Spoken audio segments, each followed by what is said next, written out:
Assalamualaikum warahmatullahi wabarakatuh. Perkenalkan, nama saya Damar Jati. Di sini kami akan menjelaskan tentang proyek yang akan kami buat, yaitu manajemen sentra HKI Poli Batam. Kelompok kami berisi dengan saya sendiri dengan NIM 43422111006. Lalu ada Erik Pasca Baoleh dengan NIM 43422111002. Lalu ada Ryan Kananda dengan NIM 43422111004. Setelah itu ada Ibnu Pramudita dengan NIM 43422111006. Lalu ada Muhammad Farhan Syafrullah dengan NIM 43422111007. Dan yang terakhir adalah Mogalang Saputrana dengan NIM 43422111028.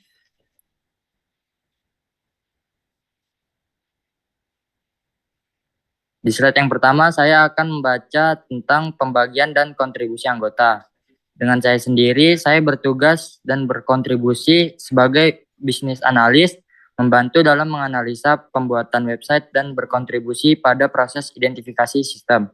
Lalu ada Erik Pasca Baoleh yang bertugas dan berkontribusi sebagai front-end programmer, bertanggung jawab untuk memproduksi, memodifikasi, dan memelihara situs web dan antarmuka pengguna aplikasi web.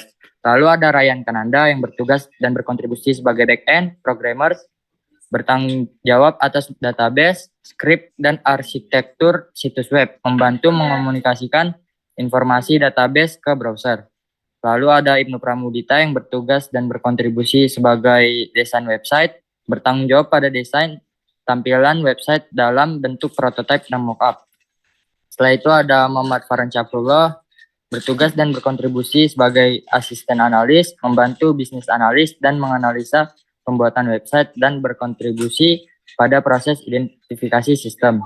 Dan yang terakhir ada Mogalang Saputrana yang bertugas dan berkontribusi sebagai tester, menguji website yang telah dibuat, menandakan apakah website tersebut berjalan atau tidak.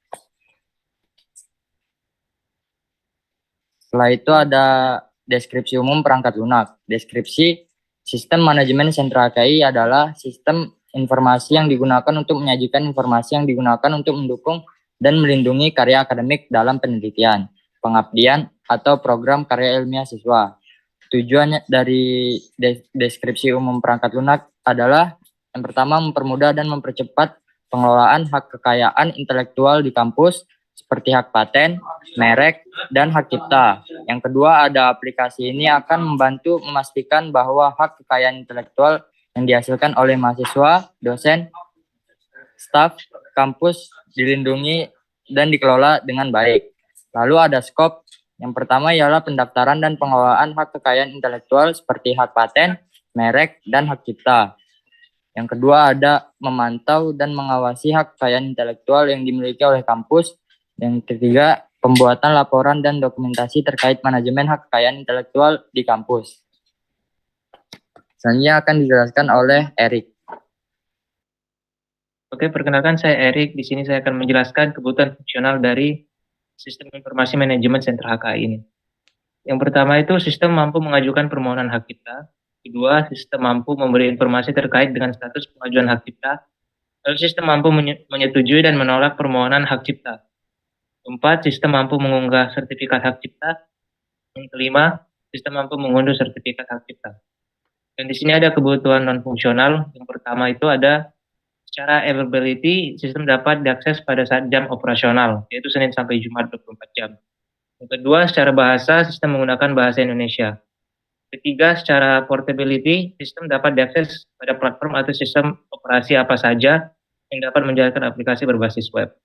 Yang keempat, secara ergonomi, sistem harus dapat digunakan dengan mudah atau user-friendly. Dan yang kelima, terakhir, secara safety, sistem kami sudah menggunakan enkripsi untuk melindungi data serta password pengguna. Dan selanjutnya untuk use case diagram akan dijelaskan oleh Ryan. Nama saya Ryan Kananda, saya akan menjelaskan use case diagram aplikasi sentra HKI.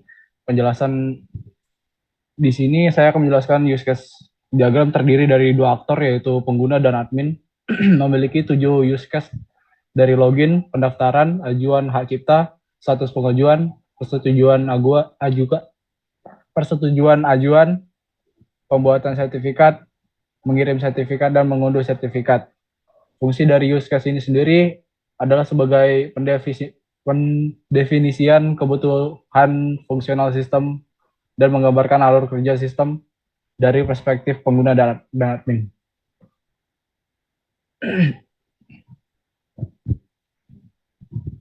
Di sini ada use case skenario terdiri dari 2 table. Nah, yang table pertama yaitu table login. Pengguna dan admin dapat melakukan login.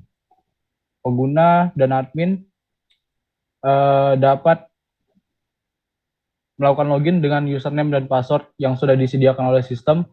Lalu pengguna atau admin berhasil masuk manajemen sentra HKI jika sudah berhasil login. Pengguna melakukan login menggunakan username dan password e-learning, dan admin melakukan login menggunakan username dan password yang telah disediakan.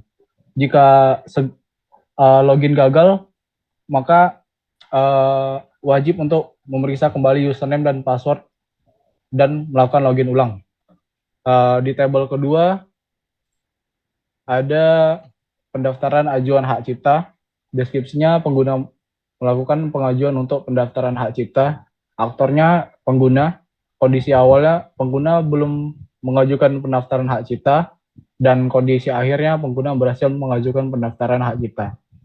Di skenario utamanya, pengguna melakukan pengajuan dengan memasukkan data diri beserta dokumen pendukung lainnya secara lengkap. Skenario keduanya, jika mengisi data diri dan dokumen pendukung tidak sesuai dengan syarat, maka proses pengajuan akan gagal atau ditolak. Selanjutnya akan saya jelaskan IRD diagram. Penjelasan IR diagram dalam alur pengajuan hak cipta. Terdapat entitas yang berperan penting, yaitu ada 3. Yang pertama, entitas pengguna, entitas yang berperan dalam semua proses pengajuan. Yang kedua, entitas admin, entitas yang dapat mengelola pengajuan dari pengguna. Yang terakhir, entitas ajuan HKI, entitas yang mempresentasikan pengajuan oleh pengguna. Dalam struktur table ada 2, yaitu table pengguna dan admin. Yang pertama, table pengguna, primary key-nya yaitu ID pengguna, dan foreign key-nya itu tidak ada. Struktur tabelnya berisi ID pengguna, NIM, nama, username, password, dan jenis kelamin. Di table kedua ada table admin, yang primary key-nya itu ID admin, foreign key-nya tidak ada. Struktur tabelnya ID admin, nomor NIP, nama, username, password, dan jenis kelamin.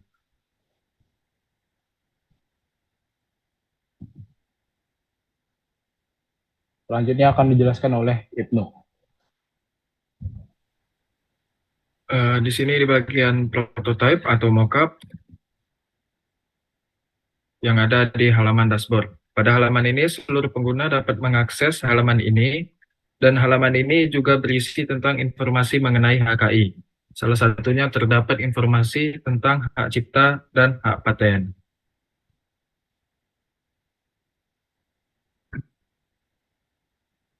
Yang kedua ada halaman login. Pada halaman ini, pengguna dan admin dapat mengakses dengan memasukkan data username serta password sesuai dengan data diri. Jika pengguna, maka melakukan login dengan e-learning, dan admin sudah mendapatkan akun dari pengembang sistem.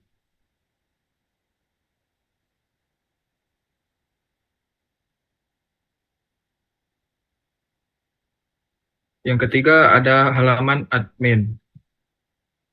Pada halaman ini, admin dapat melihat daftar pengajuan HKI.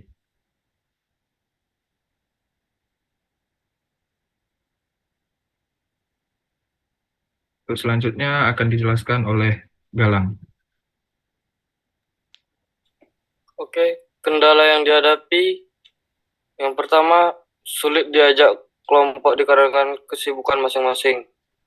Solusi, mencari satu waktu di mana seluruh anggota bisa melakukan kerja kelompok. Kontribusi proyek dan mata kuliah.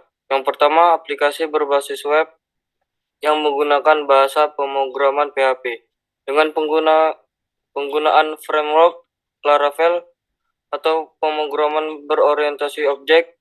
Yang kedua, data ditampilkan sesuai dengan metode yang terdapat pada struktur data seperti penggunaan Vivo atau Lilo.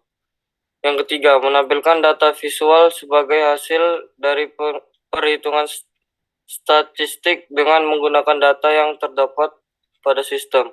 Yang keempat, dokumen WBS serta timeline GenCard pengerjaan PBL. Yang kelima, dokumen perencanaan use case skenario, use case description, dan activity diagram yang terdapat pada pengembangan sistem. Yang keenam, laporan akhir PBL yang menerapkan kaidah-kaidah penulisan yang baik. Yang ketujuh, dokumen perancangan database serta implementasi database dalam MySQL.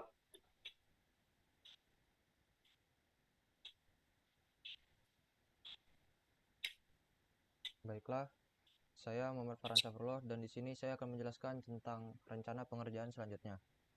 1. Memfokuskan pengembangan tampilan pada website. Lalu yang kedua, memfokuskan untuk pengerjaan database pada website sehingga website jauh lebih baik. Baiklah, mungkin itu saja presentasi dari kami. Kurang lebih yang mohon maaf, kami tutup. Wabillahi taufiq wal hidayah. Wassalamualaikum warahmatullahi wabarakatuh.